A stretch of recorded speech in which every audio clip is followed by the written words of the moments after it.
Le bilan est dramatique et il s'alourdit d'heure en heure. Il y a à ce stade au moins 820 morts. Ludovic Deslandes, Isabelle Heusen. Des sirènes d'ambulance et partout dans la ville, des bâtiments effondrés, des voitures ensevelies sous les gravats. Un tremblement de terre vient de secouer Marrakech en pleine nuit. Tout bougeait dans la maison. Nous ne savions pas ce qui se passait. Ma mère m'a dit, c'est un tremblement de terre. J'ai dit non, c'est pas possible. Après, on a quitté la maison. J'étais endormi. La première fois que j'ai senti un mouvement dans le lit, je n'y croyais pas. La deuxième fois, j'étais sûr que c'était un tremblement de terre. Et cela s'est répété 3 fois. Dieu merci, nous sommes vivants. Quitter les maisons pour se réfugier dans la rue. C'est ce que font de nombreux habitants. Ils ne savent pas ce que leur réserve ce tremblement de terre de magnitude 7, le plus puissant séisme jamais vécu par leur pays. On a senti la force et l'intensité de ce tremblement dans notre immeuble, presque 3 fois. Les gens sont sortis dans la rue, c'était la panique totale. Et il y a des familles qui dorment encore dehors, car nous avons eu très peur de la force de ce tremblement, comme si c'était un train qui passe à proximité de nos maisons. Marrakech, haut lieu touristique, n'est pas la seule ville touchée par le séisme. L'épicentre de ce tremblement de terre, c'est ici, à Iguil, à une 60aine de kilomètres de Marrakech. Autre ville particulièrement touchée, Chichaoua, où les blessés arrivent en nombre à l'hôpital. Quand j'ai entendu le tremblement de terre, j'ai couru dehors et un morceau de pierre m'est tombé sur la tête. Le nombre de victimes ne cesse d'augmenter d'heure en heure. Pour l'instant, on parle de 820 morts et de plus de 300 blessés. Et vous l'avez entendu, l'épicentre du séisme se trouve au sud-ouest de Marrakech. Dans les montagnes, certains villages ont été durement touchés. On a pu joindre notre correspondant sur place, Sédic Kalfi. Il s'est rendu ce matin au village de Moulay Brahim. Il nous décrit la situation sur place. La terre a tremblé cette nuit à Marrakech, dans le Haut-Atlas, à quelques kilomètres de la ville ocre. Rares sont les villages qui tiennent encore debout, rares sont les villages qui ont été épargnés par ce séisme de magnitude 7 sur l'échelle de Richter.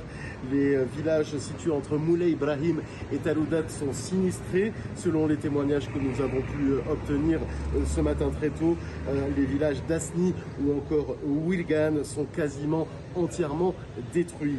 D'importants moyens ont été mobilisés tout au long de la nuit pour venir en aide aux sinistrés. Si les habitants ont bien entendu dû se débrouiller dans les premières heures, faute de route accessible pour pouvoir leur faire parvenir cette aide, ils ont enfin réussi à recevoir des secours au fil de la nuit. Ambulances, gendarmerie royale et même des hélicoptères de la gendarmerie royale ont été envoyés dans les villages les plus enclavés. Nous avons ce matin pu rejoindre non sans mal le village de Moulay Brahim qui est lui-même sinistré. C'est une ambiance de chaos, de désolation dans ce village et de fuite des villageois qui descendent vers la ville et qui ne veulent pas rester dans la montagne. Entre maisons effondrées, on retrouve dans les rues des cadavres entreposés sous des couvertures avec leurs proches à leur côté qui espèrent les enterrer au plus vite. À Marrakech, beaucoup ont dormi dans la rue cette nuit et beaucoup comptent encore y rester de peur de nouvelles répliques et de peur de rentrer chez eux. Voilà pour la situation dramatique sur place. Et vous le savez, il y a en Belgique une importante communauté marocaine. Depuis ce matin, ils sont donc nombreux à scruter les informations en provenance du Maroc. Bonjour Corentin Laurent. Vous êtes allé ce matin à la rencontre de cette communauté belgo-marocaine. Tout à fait, Laurent, ici. Oui, tout à fait, Laurent. Ici, on se trouve dans les rues d'Anderlecht. Ce matin, on s'est baladé aux alentours du marché des abattoirs, fréquenté par pas mal de belgo-marocains ici à Bruxelles. Et certains d'entre eux l'ont appris en venant acheter leurs légumes ce matin sur le marché. Et bien, la réaction, c'est du choc, de la tristesse pour ce qui est arrivé la nuit dernière au Maroc. Puis dans les cafés, aux alentours du marché, eh bien, sur les terrasses, tout le monde est rivé sur son smartphone, rivé sur les réseaux sociaux à la recherche d'informations sur ce qui est arrivé aux personnes là-bas, leurs compatriotes là-bas. La plupart des personnes que l'on a rencontrées nous disent venir du nord du Maroc, plutôt de Casablanca ou de Rabat.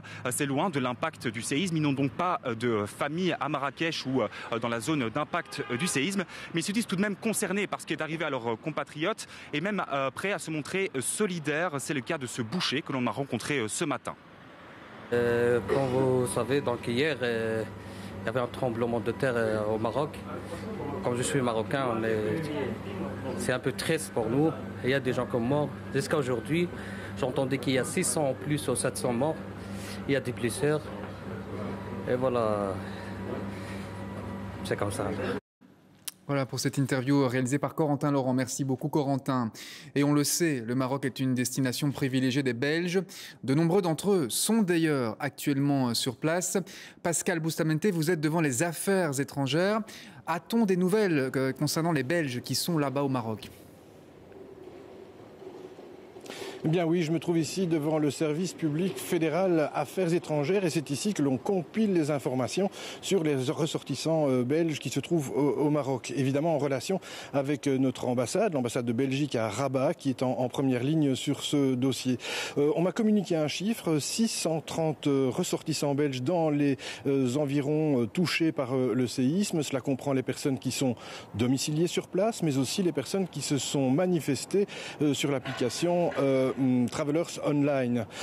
Alors, ce chiffre va évidemment évoluer puisque on a ouvert ici un call center avec un numéro d'urgence, le 02 501 4000, consacré vraiment uniquement à cette affaire au Maroc, pour que les gens qui ont des inquiétudes ou des informations à donner sur des ressortissants belges là-bas puissent le faire. Donc le 02 501 4000. Alors le tour opérateur TUI a également des vacanciers belges sur place, 204 dans les environs de Marrakech, 227 à Agadir. Et là, selon le tour opérateur, pas de blessés à déplorer pour l'instant. Je peux encore vous dire que la ministre des Affaires étrangères, Adja Labib, a pris contact avec son homologue marocain afin d'offrir l'aide de la Belgique. Alors, à savoir comment cette aide va s'exprimer concrètement, ça il faudra attendre encore un petit peu de temps, le temps que le gouvernement marocain établisse la liste de ses besoins et en fasse part à la communauté internationale.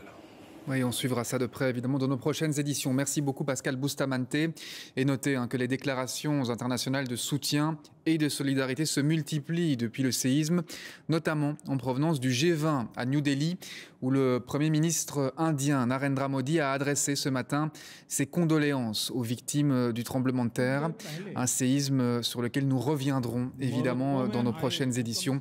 Vous pouvez également consulter les informations qui tombent sur notre site internet rtdvf.be/info.